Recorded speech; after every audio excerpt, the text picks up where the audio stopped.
कभी किसी पुरानी किताब के सुफ़े को पलटा है, वो जो बरसों से किसी अलमारी में बंद पड़ी हो, जिसके ऊपर गिर्द की एक बारीक चादर हो, जिसे जैसे वक्त ने खुद अपने हाथों से उसे दफनाया हो। जब वो सुफ़ा खुलता है तो एक खास बू आती है, पुराने कागज की, स्याही की और किसी ऐसी चीज की जिसका नाम नहीं है। वो बू क्या होती है? वो गुजरे हुए वक्त की सांस होती है। वो किसी ऐसे लम्हे की आह होती है जो कभी लौट कर नहीं आता। हाँ, इंसान भी एक किताब है, पर वो किताब जो कभी मुकम्मिल नहीं लिखी गई, जिसके कुछ सुफ़े फटे हुए हैं, कुछ पर स्याही फैली हुई है, कुछ बिल्कुल खाली है। और वो खाली सुफ़े सबसे ज्यादा भारी है। जानते हो क्यों? क्योंकि उन पर वो सब लिखा जाना था जो कभी कहा न गया, वो मोहब्बत जो होंठों तक आकर रुक गई, वो माफी जो गले में अटकी रही, वो रोना जो आंखों के पीछे ही सूख गया। हम सब अधूरी किताबें हैं, अधूरी किताबें जो एक दूसरे को पढ़ने की कोशिश में उम्र गुजार देती है और आखिर में अलमारी में रख देते हैं। गिर्द चढ़ जाती है और कोई पलटता नहीं है। सोचो जरा, बचपन में तुम्हारे घर के बाहर कोई दरख्त था जिस पर चढ़ते थे, जिसकी टहनी पर बैठकर पूरे मोहल्ले को हकारत से देखते थे, जैसे कोई बादशाह अपनी सल्तनत को देखता है। आज वो दरख्त कहाँ है? काट दिया गया, या शायद वो घर ही नहीं रहा, या शायद वो दरख्त तो है, बस तुम नहीं रहे। वो वाले तुम जो उस पर चढ़ते थे, वो तुम कहीं रास्ते में रह गए और तुम आगे निकल आए और पीछे मुड़कर नहीं देखा, क्योंकि पीछे मुड़ना बहुत तकलीफ देह होता है। फलसफी नीचा ने कहा था कि इंसान एक रस्सी है। मैं सोचता हूँ रस्सी खींची किसने है?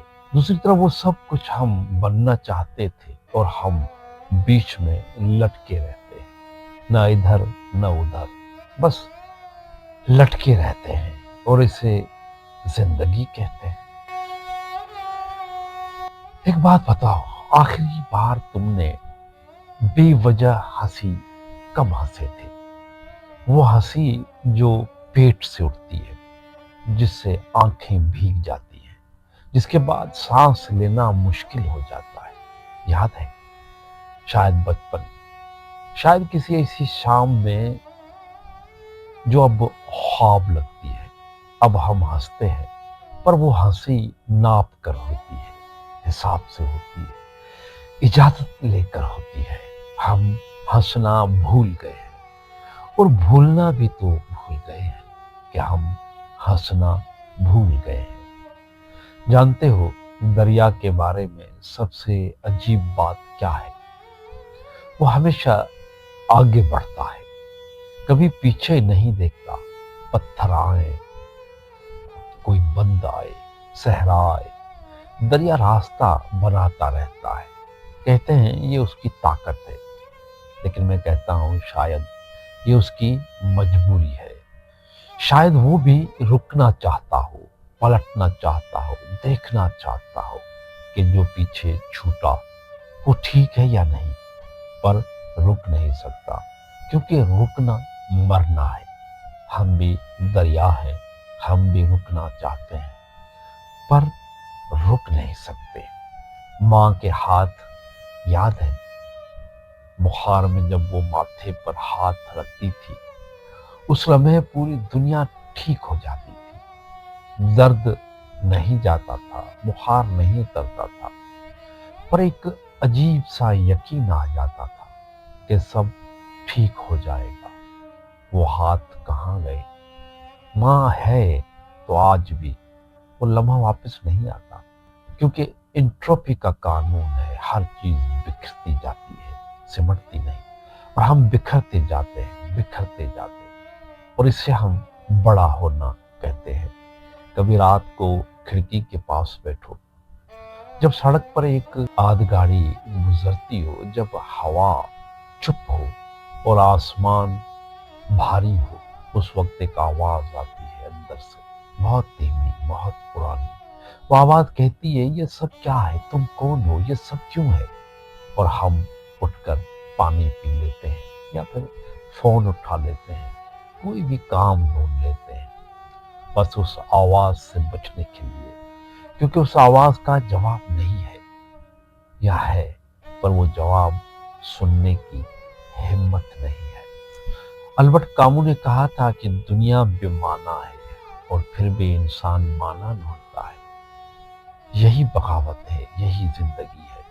پھر میں سوچتا ہوں کہ شاید معنی کہیں باہر نہیں ہے، شاید معنی وہ لمحے ہیں، وہ ماں کا ہاتھ، وہ بچپن کا درخت، وہ بے وجہ ہنسی، وہ کسی کا کندھے پر سر رکھنا اور بنا کچھ کہے سب کہہ دینا، بس یہی، اور یہی کافی ہے۔